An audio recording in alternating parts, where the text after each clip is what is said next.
Welcome back. ProgramixX here.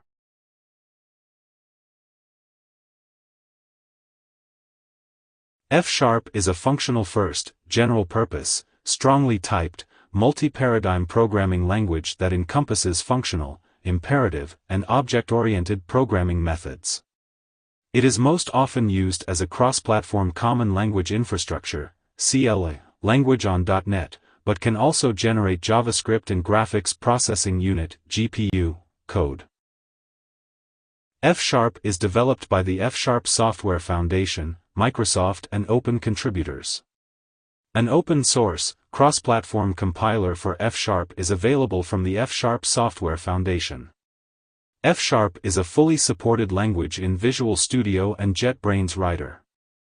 Plugins supporting F# exist for many widely used editors including Visual Studio Code, Vim, and Emacs. F# is a member of the ML language family and originated as a .NET framework implementation of a core of the programming language OCaml. It has also been influenced by C#, Python, Haskell, Scala, and Erlang. If you enjoyed this video, give it a like, and consider subscribing to get notified to every new video from us.